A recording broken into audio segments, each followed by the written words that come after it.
BBC news আন্তর্জাতিক সংবাদে আপনাকে স্বাগতম। শুরুতেই সংবাদ শিরোনাম, এরপর বিস্তারিত। ইরানকে যুদ্ধবিরতির প্রস্তাব দিল যুক্তরাষ্ট্র।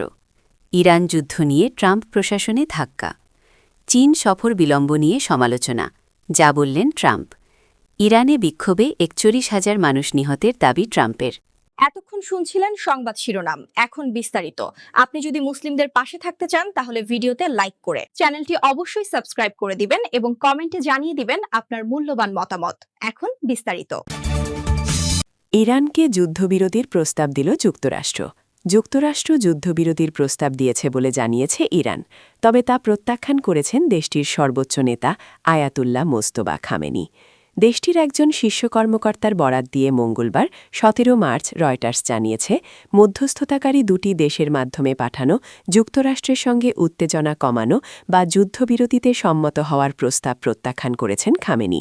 নাম প্রকাশে অনিচ্ছুক ওই কর্মকর্তা জানান, সর্বোচ্চ নেতা হিসেবে দায়িত্ব নেওয়ার পর নিজের প্রথম পররাষ্ট্রনীতি বিষয়ক অধিবেশনে যুক্তরাষ্ট্র ও ইসরায়েলের বিরুদ্ধে প্রতিশোধ নেওয়ার বিষয়ে খামেনির অবস্থান ছিল অত্যন্ত কঠোর ও গুরুতর। তবে তিনি সশরীরে ওই অধিবেশনে উপস্থিত ছিলেন কিনা তা স্পষ্ট নয়। শান্তির জন্য এটি সঠিক সময় নয় ততক্ষণ পর্যন্ত যতক্ষণ না যুক্তরাষ্ট্র ও ইসরায়েলকে নতজানু করা হয়, তারা পরাজয় মেনে নেয় এবং ক্ষতিপূরণ প্রদান করে। প্রতিবেদনে খামেনি এমনটি বলেছেন বলে জানানো হয়েছে।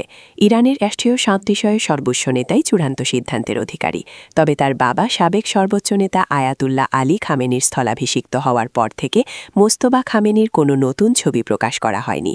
কিছু ইরানি কর্মকর্তার মতে, যে হামলায় তার বাবা নিহত হন সেখানে তিনি সামান্য আহত হয়েছেন। অন্যদিকে মার্কিন কর্মকর্তাদের দাবি তিনি গুরুতর আঘাত পেয়েছেন। ইরান যুদ্ধ নিয়ে ট্রাম্প প্রশাসনে ধাক্কা। ইরানকে ঘিরে যুক্তরাষ্ট্র ইসরায়েল সংঘাতের মধ্যে পদত্যাগ করেছেন যুক্তরাষ্ট্রের ন্যাশনাল কাউন্টার টেরোরিজম সেন্টারের প্রধান জোসেফ কেন্ট। তিনি দাবি করেছেন, ইসরায়েলের চাপেই এই যুদ্ধ শুরু হয়েছে এবং ইরান যুক্তরাষ্ট্রের জন্য তাৎক্ষণিক কোনো হুমকি ছিল না। মার্কিন প্রেসিডেন্ট ডোনাল্ড ট্রাম্পকে লেখা এক পদত্যাগপত্রে কেন্ট বলেন, আমি বিবেকের তাড়নায় ইরানে চলমান যুদ্ধকে সমর্থন করতে পারছি না।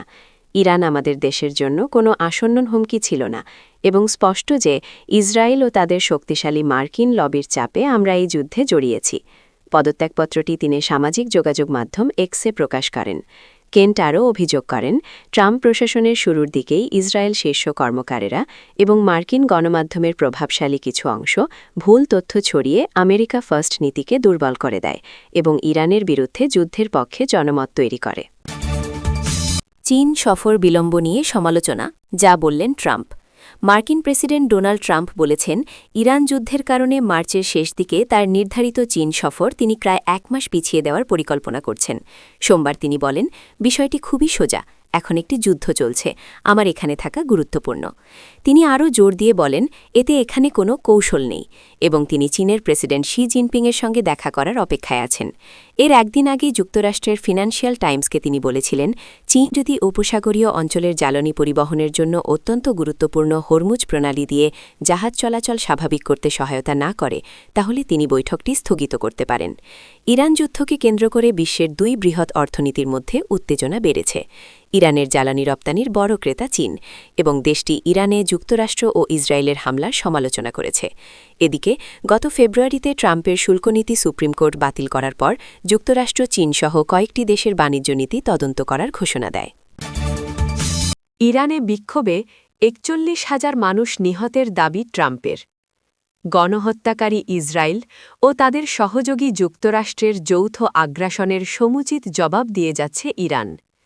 এই সংঘাত আজ মঙ্গলবার ১৭ মার্চ ১৮তম দিনে গড়ানোর পর আরেক বিতর্কিত দাবি করলেন মার্কিন প্রেসিডেন্ট ডোনাল্ড ট্রাম্প। গত জানুয়ারিতে ইরান জুড়ে চলা বিক্ষোভে ৩২,০০০ বিক্ষোভকারী নিহত হওয়ার কথা আগে বললেও ট্রাম্প এখন দাবি করেছেন যে এই সংখ্যা ৪১,০০০-এর মতো উচ্চ হতে পারে। তিনি বলেন, এটি বেশ ভয়াবহ ব্যাপার।